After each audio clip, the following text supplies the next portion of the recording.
నమస్తే welcome to I dream అది లెక్క మాదిగ సమాజం హక్కులతో పాటు వివిధ సామాజిక సమస్యలపై యుద్ధం చేస్తున్న ఉద్యమ నేతగా మందకృష్ణ మాదిగకు గుర్తింపు ఉంది.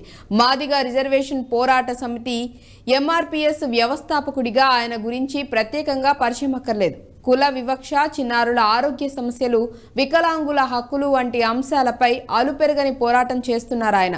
అలా అందరికీ సుపరిచితులైన మందకృష్ణ మాదిగకు ప్రత్యక్ష రాజకీయాలు మాత్రం అచ్చి రావటం లేదన్న అభిప్రాయం ఉంది.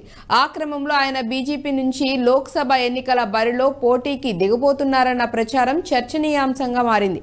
ఆయనతో పాటు పలువురు ప్రముఖులు లోక్సభ ఎన్నికల్లో బరిలోకి దిగే అవకాశం కనిపిస్తోంది.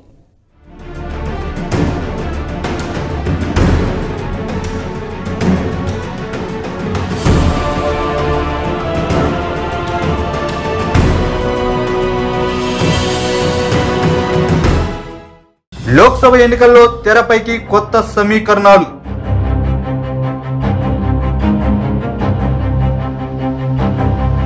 ఉన్న పార్టీలో టికెట్ దక్కకపోతే గోడ దూకటానికి రెడీ అవుతున్న సీనియర్లు.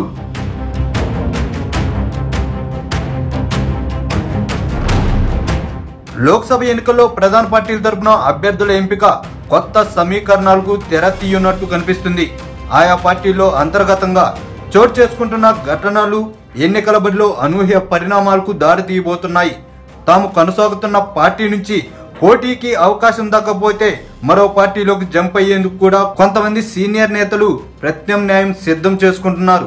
ఇదే సమయంలో సినీ నిర్మాతలు, ఉద్యమ నేతలు, బ్యూరోక్రాట్ల పేర్లు కూడా తెరపైకి వస్తున్నాయి. తెలంగాణ రాష్ట్రంలో గణనీయంగా ఉన్న మాదిగల ఓటు బ్యాంకును కైవసం చేసుకునే దిశగా బీజేపీ పావులు కదుపుతుంది.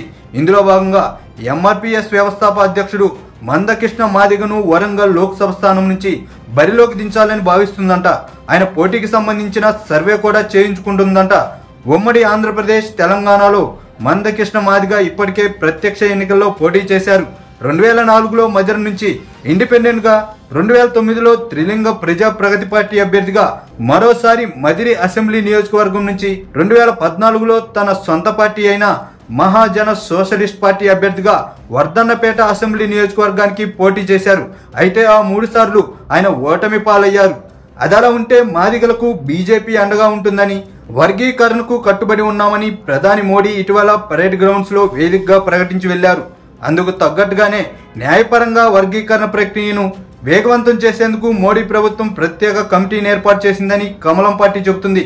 ఆ క్రమంలోనే మందకృష్ణన్ను లోక్సభ ఎన్నికల బరిలోకి దించితే మాదిగల ఓట్లు తమకే పడతాయన్న నమ్మకంతో బీజేపీ నేతలు ఉన్నారంటున్నారు.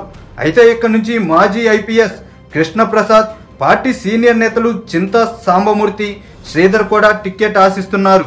వచ్చే పార్లమెంట్ ఎన్నికలో కనీసం 10 ఎంపీ సీట్లు గెలుచుకోవాలని పట్టుదలగా ఉన్న కమలం పార్టీ కొన్ని నియోజకవర్గాల్లో తమకు గట్టి అభ్యర్థులు లేకపోవడంతో ప్రత్యర్థి పార్టీ నేతలపై దృష్టి సారించింది.